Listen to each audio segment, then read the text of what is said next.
So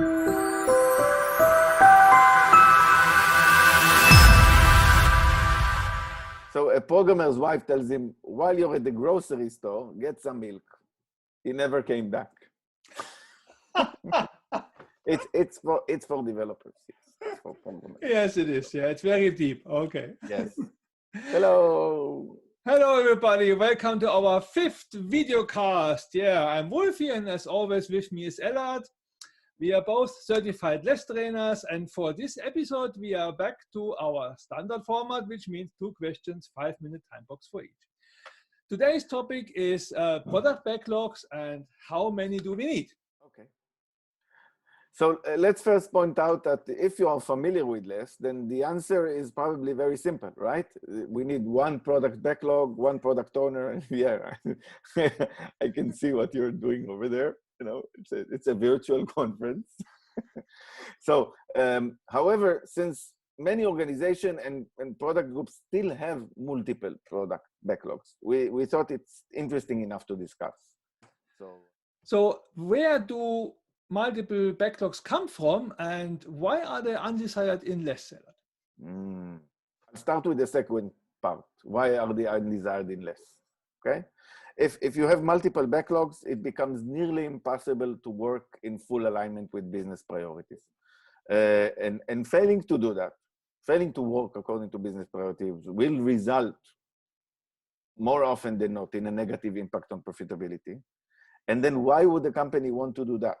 I mean, why would someone want to have a negative impact on profitability?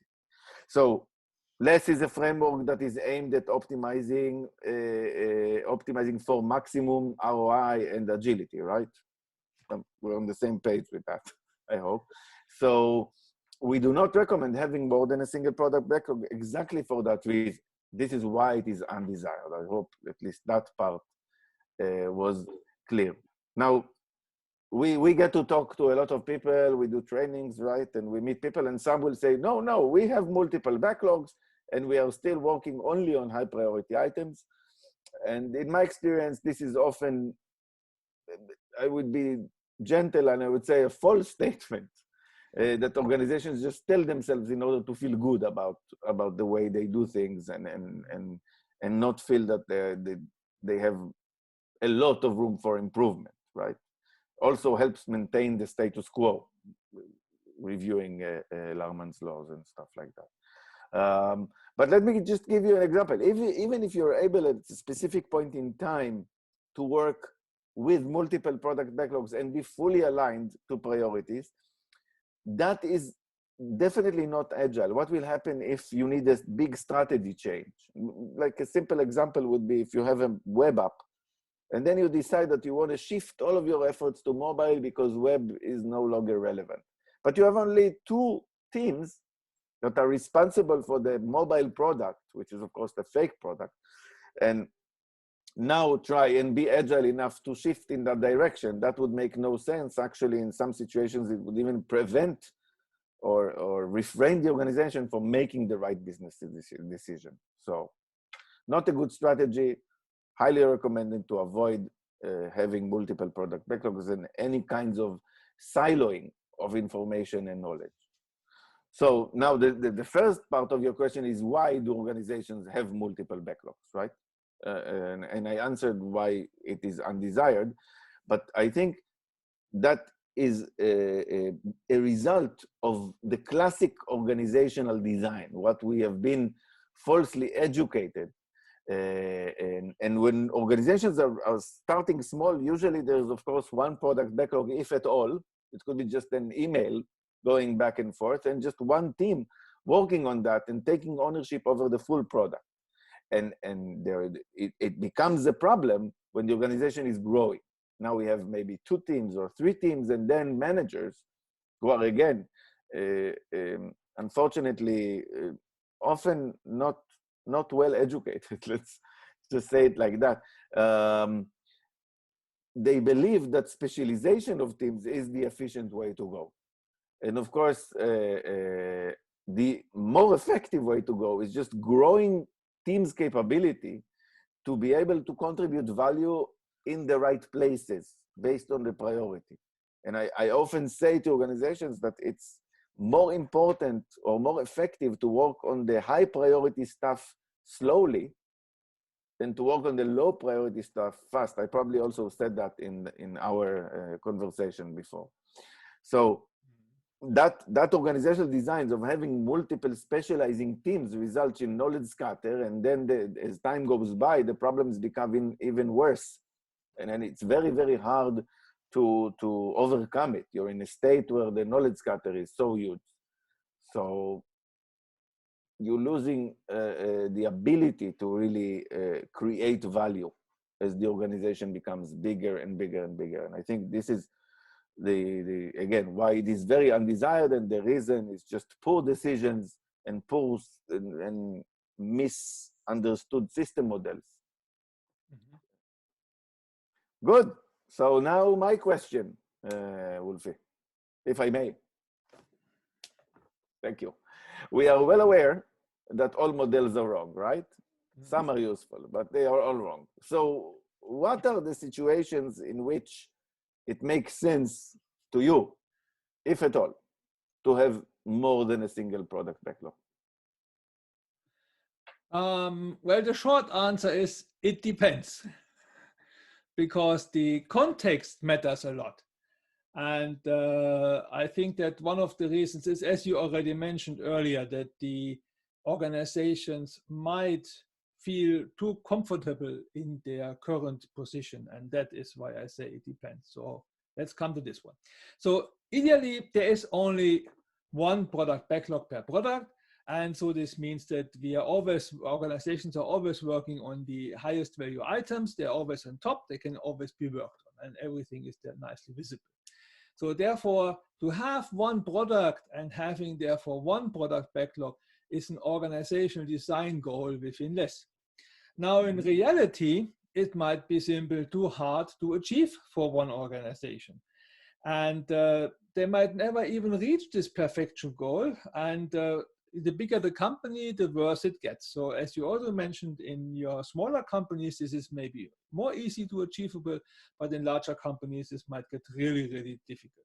There might be good reasons to have several backlogs, and then either in form of what I call explicit or implicit lists. So what are those? Why this distinction? Well, typically, the product backlog represents an explicit list. So it's visible to everybody, okay, there's the one list of items.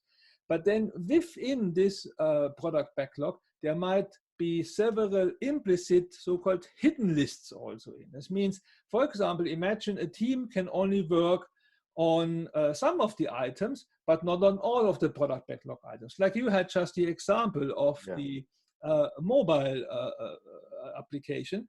So that would be, for example, an implicit backlog. So only some of the teams can work on some of the areas.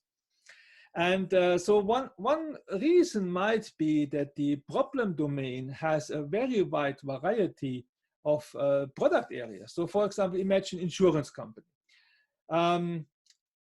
So there might be a vehicle, there might be life, there might be health insurance, pension, liability, and so on and so on and so on.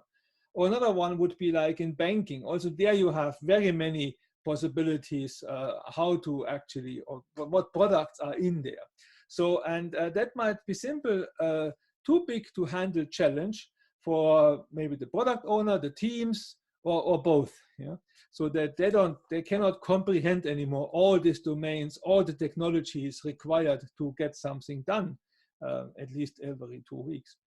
And in such a case, then we might need to divide the product either into customer-centric product areas, so we call them LeSS requirement areas, or then we literally divide the product. So. And remember that if you have these product areas, you actually create implicit lists, and that typically leads, as we just learned, to local optimization. So this is undesired in this way. And so I'm also aware of one case in a company where there are thousands of developers working on one product, thousands, yeah?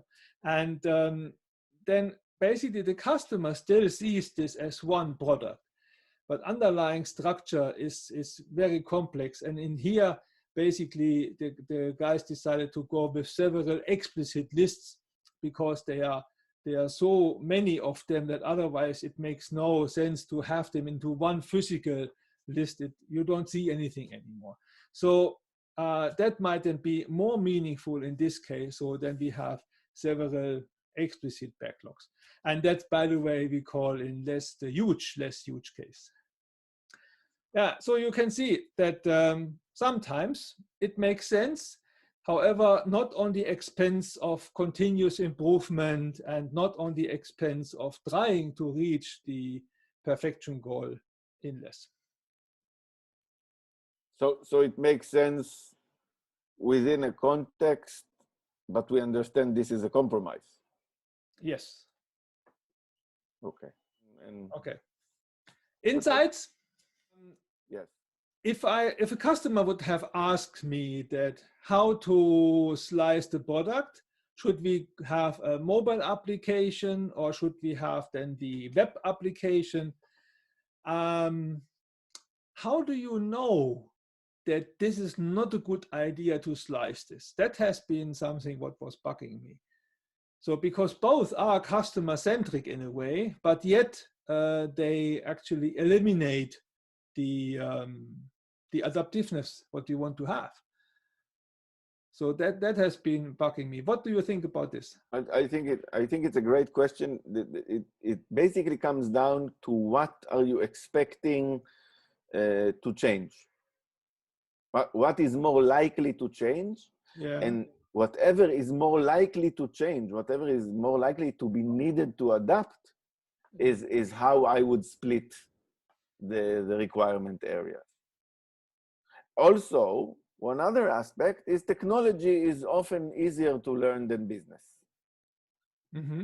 So if you gave the example of insurance, then I would say it's probably easier to learn if you have a backend of Java, it's probably easier to learn how to create a backend in Node.js than it is to learn about liability insurance if you are familiar with the car insurance domain. Mm-hmm. The complexity level of learning that is, sometimes to learn about insurance is years of degree to just understand that. So that's the main question I often ask is, what do you expect to change and what is harder to learn? Yeah. And then based my decisions on that. I think one insight I had when you were talking about the explicit and implicit list, I thought that the big disadvantage of having explicit lists is reduced visibility. Mm-hmm. I think if you have an implicit list or actually like a team can only do a subset of the items in the backlog, it will be very visible very fast if the organization is not working according to priority. And in explicit list, synchronizing those requires a lot of effort. Yes. So here's another reason why to go with a single backlog, even if you have implicit lists. Yes, exactly. Yes. So the 5th episode, number 5, has come to an end. Fortunately or unfortunately, depending if you're enjoying it or not. Wolfi and I really hope you find it valuable and you did get some insight and you enjoyed it. So if you have any comments, questions, suggestions, or requests, please use the comment box. It's probably down here somewhere. And see you next time. Yeah, we do see you next time. Yes. All right. Bye-bye. Bye-bye. Thank you, Wolfi. Thank you, Elad. Bye-bye.